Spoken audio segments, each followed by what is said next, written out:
తమిళనాడు ఎన్నికలు రసవత్తరంగా మారుతున్నాయి. తమిళ తమ్మిళ్లు ఎవరిని నమ్ముకున్నారు? ఈసారి ఎవరికి పట్టం కట్టనున్నారు? పోరు కేవలం ద్రవిడ పార్టీల నడుమేనా? కొత్తగా దూసుకొచ్చిన విజయ్ పార్టీ టీవీకే ఏ మేరకు ప్రభావం చూపబోతోంది? పోలింగ్ తేదీ ముంచుకొస్తున్న సమయంలో వివిధ సంస్థల సర్వేలు ఏం చెబుతున్నాయి? స్టాలిన్ స్టాంప్ చెక్కు చెదరదా? పళని పార్టీ పవర్ ఏంటో చూపిస్తుందా? విజయ్ అంత ఈజీ కాదా? తమిళనాడు సగటు ఓటర్ మనసులో ఏం జరుగుతోంది? ఈ హోరాహోరీ పోరులో చివరికి నిలిచేదెవరు, గెలిచేదెవరు?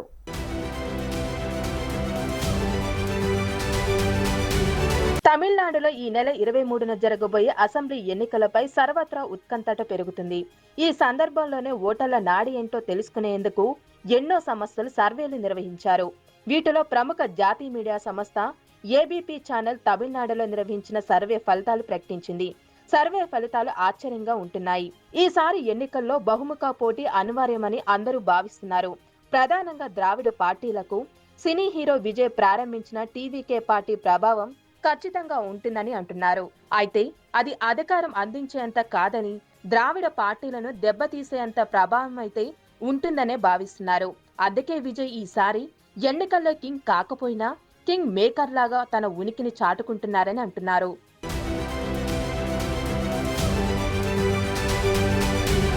ప్రచారంలో విజయ్ దూసుకుపోతున్న మాట వాస్తవం.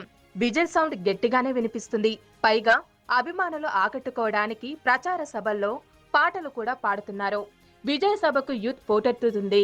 నిత్యం తెరపై కనిపించే తన అభిమాన హీరో అందరి ముందుకు వస్తున్నాడంటే అభిమానులు వరదల్లా వస్తున్నారు. అయితే వచ్చిన వారందరూ ఓటేస్తారా అన్నదే ఇప్పుడు $1 మిలియన్ ప్రశ్నగా మారుతుంది.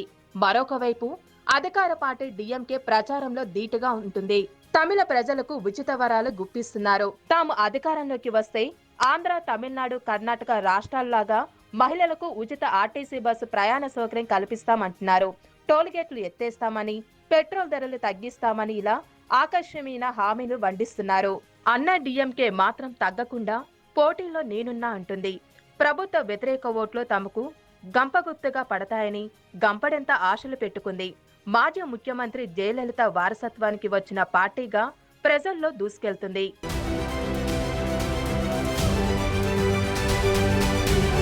ఈ సందర్భంగా ప్రముఖ జాతీయ మీడియా సంస్థ ఏబీపీ నిర్వహించిన సర్వే ఫలితాలు ఆశ్చర్యంగా ఉంటున్నాయి. ఈ సర్వే ప్రకారం తమిళనాడులో ద్విముఖ పోరే ఉంటుందని, అది కూడా పెద్దగా హోరాహోరీగా లేదని, ఒక రకంగా చెప్పాలి అంటే ఏకపక్షం ఎన్నికలని తెలుస్తుంది. ఈ సర్వే అధికారంగా డిఎంకే నేతృత్వంలో కూటమి విజయ పతాకాన్ని ఎగురవేస్తుందని చెప్తుంది. రాష్ట్రంలో 234 సీట్లుంటే డిఎంకే కూటమికే 172 నుంచి 179 దాకా వస్తాయని, డిఎంకే విజయం నల్లేరుపై నడకలాగా సాఫీగా ఉంటుందని సర్వే అంటుంది. విపక్ష అన్నా డిఎంకే కూటమి 50 నుంచి 58 సీట్లకు పరిమితం అవుతుందని అంటుంది. ఇక ఎంత ప్రభావం చూపిస్తుందని, విజయ అవకాశాలు నిర్ధారిస్తున్నాయని అనుకుంటున్నారు. విజయ్ టీవీకే కేవలం 4 లేదా 5 సీట్లు తెచ్చుకోగలిగితే గొప్ప అని అంటున్నారు.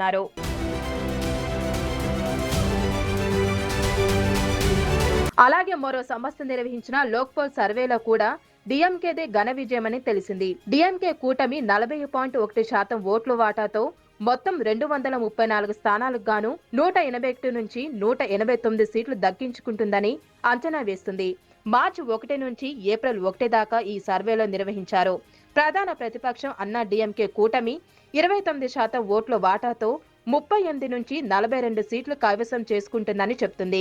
ఇక ఈ ఎన్నికల్లో ప్రత్యేక ఆకర్షణగా నిలుస్తుంది cine hero Vijay TVK party. 23.9% ఓట్ల వాటాతో 8 నుంచి 10 సీట్లు దక్కే అవకాశం ఉందని తేల్చి చెప్పింది. అలాగే ముఖ్యమంత్రి అభ్యర్థిగా స్టాలిన్ కే ప్రజలు మొగ్గు చూపుతున్నారు. తర్వాతి స్థానాల్లో విజయ్, పళనిస్వామి ఉన్నట్లు సర్వే చెప్తుంది. ప్రభుత్వ వ్యతిరేక ఓట్లు అన్నా డిఎంకే, టీవీకే పార్టీల మధ్య చీలిపోవడంతో డిఎంకేకు ప్రయోజనం చేకూరుతుందని లోక్ పోల్ సర్వే నిర్ధారించింది.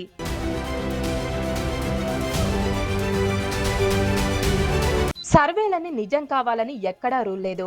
సర్వే ఎప్పుడు నిర్వహించారు, తీసుకున్న శాంపిల్స్ ఎంత, ఏ వర్గాల ప్రజల్ని అడిగారు, ప్రశ్నలు ప్రత్యక్షంగానా పరోక్షంగానా, అసలు వాస్తవ రిపోర్ట్లు వెలుగు చూశారా లేదా మేనేజ్ చేశారా?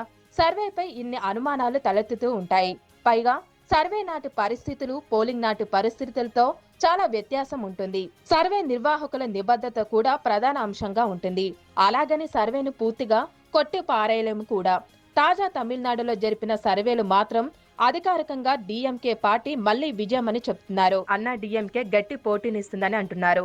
అన్నా డిఎంకే ఎన్డీఏ కూటమితో ఉండటం, తమిళనాడు ప్రజల కేంద్రంతో నిరంతరం మొండి వైఖరితో ఉండటం ఈ కూటమికి నెగిటివ్ గా చెప్పవచ్చు. ఇక టీవీకే ఏ మేరకు విజయం సాధిస్తుందో, సీట్లు ఎన్ని వస్తాయో ఊహించడం కష్టం. ఒక్కటైతే నిజం, టీవీకే గట్టి పోటీనిస్తే మాత్రం రాజకీయాల్లో దాని ప్రస్థానం ప్రారంభమైనట్టే లెక్క. సర్వేలు చెప్పినవన్నీ నిజం కాకపోయినా అన్ని అవాస్తవాలే అని కొట్టిపారేయలేం కూడా. ప్రతి సర్వే ఎంతో కొంత ప్రజావాణిని వినిపిస్తూనే ఉంటుంది. ప్రస్తుత సర్వే రిపోర్టుల ప్రకారం అధికార డిఎంకేదే హవా అని తేలుతోంది. మరి వాస్తవాలు ఎలా ఉండబోతున్నాయో, సగటు తమిళ తమ్మిళ్లు ఎవరికి అధికారం కట్టబెడుతున్నారో, ఇవన్నీ తేలాలంటే ఎన్నికల దాకా ఆగాల్సిందే.